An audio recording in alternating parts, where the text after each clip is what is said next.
This is problem 4-44E. It's on page 177. A hot water stream at 180 degrees Fahrenheit enters a mixing chamber with a mass flow rate of 2 pound mass per second, where it is mixed with a stream of cold water at 60 degrees Fahrenheit. If it is desired that the mixture leave the chamber at 110 degrees Fahrenheit, determine the mass flow rate of the cold water stream. Assume all the streams are at a pressure of 50 psia. Okay, so let's sketch this mixing chamber. I'm going to sketch it as just a simple Y that mixes two streams together. And so my control volume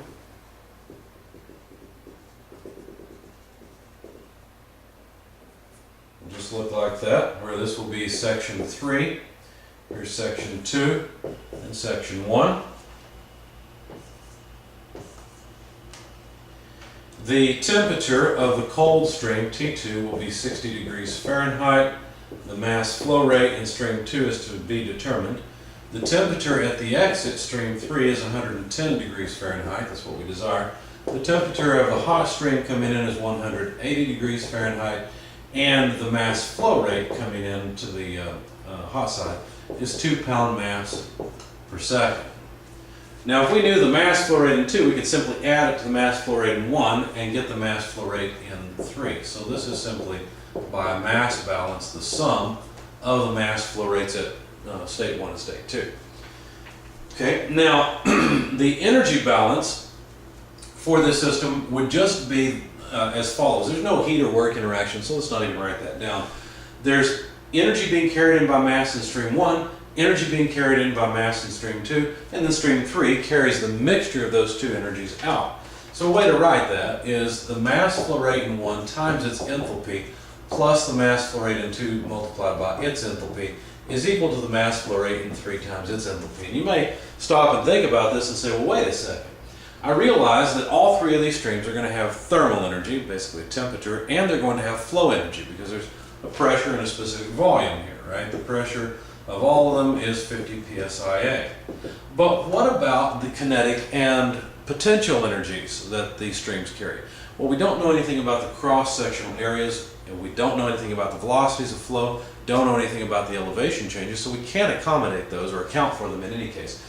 But they would be small, because anytime you have a large temperature mix like this, the enthalpy is the main thing that's important. The other things will be minor by comparison.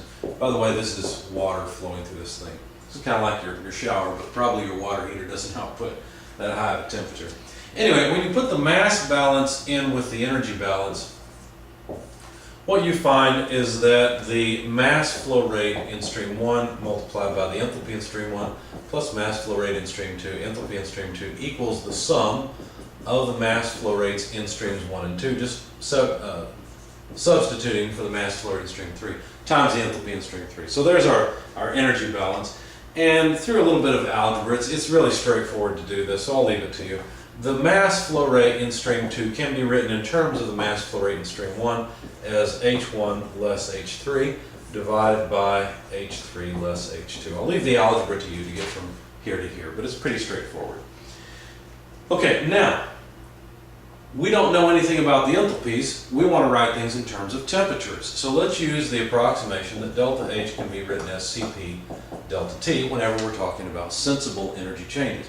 If there was a latent change here, a phase change, we couldn't do this. This wouldn't work. We'd have to deal with enthalpies instead. But fortunately, there's no phase change. We have liquid coming in, liquid leaving, so this is not really a big deal. So basically, putting these two together, that will mean that m dot, switch those two up, m dot 2 is equal to m dot 1 multiplied by Cp T1 less T3 divided by Cp T3 less T2. Now you'll notice the heat capacity is just canceled because we're talking about the heat capacity of water, and it won't vary enough as the temperature moves around to be of concern to us.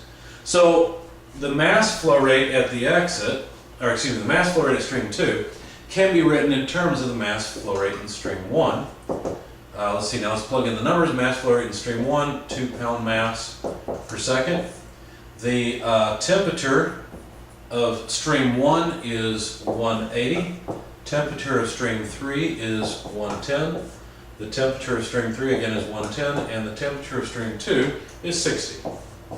Now we don't need absolute units because we're just talking about differences in temperatures.